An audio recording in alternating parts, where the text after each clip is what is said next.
9 मई 2003 चर्चित काव्यत्री मधुमिता शुक्ला को लखनऊ के निशातगंज पेपर मिल के पास गोली मारकर उनकी हत्या कर दी गई थी। उसके आरोपी बसपा के तत्कालीन मंत्री अमरमणि त्रिपाठी को बनाया गया था। 24 अक्टूबर 2007 को देहरादून के फास्ट ट्रैक कोर्ट ने उन्हें आजीवन कारावास की सजा सुनाई। उनके साथ उनकी पत्नी मधुमणि त्रिपाठी और उनका भतीजा और उनका शूटर भी शामिल था, जिन्हें आजीवन कारावास की सजा सुनाई गई। लेकिन अब कोर्ट ने उन्हें रिहा करने का आदेश दिया है और इस चर्चित काव्यत्री मधुमिता शुक्ला हत्याकांड में उम्र कैद की सजा काट रहे पूर्व मंत्री अमरमणि त्रिपाठी और उनकी पत्नी मधुमणि त्रिपाठी जेल से बाहर आएंगे। दोनों 20 वर्ष से अधिक समय से जेल में बंद हैं।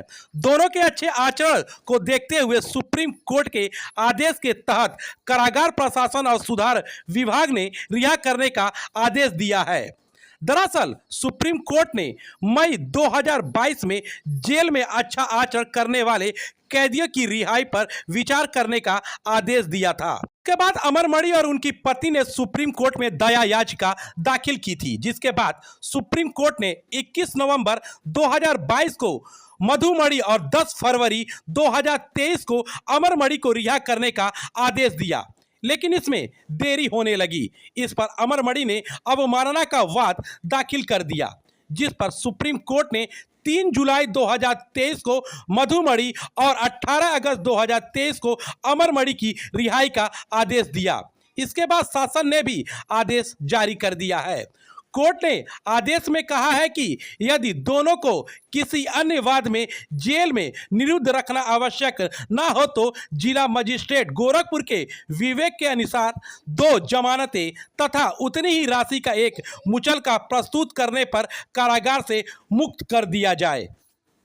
स्थित पेपर मिल कॉलोनी में 9 मई 2003 को मशहूर काव्यत्री मधुमिता शुक्ला की गोली मारकर हुई हत्या से तत्कालीन बसपा सरकार में हड़कंप मच गया।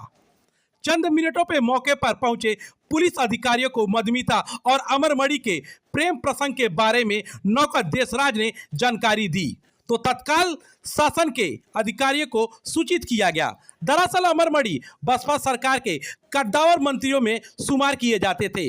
इस हत्याकांड के बाद देहरादून की फास्ट ट्रैक कोर्ट ने 24 अक्टूबर 2007 को अमरमणि, उनकी पत्नी मधुमणि, भतीजा रोहित चतुर्वेदी और शूटर संतोष राय को दोषी करार देते हुए उम्र कैद की सजा सुनाई।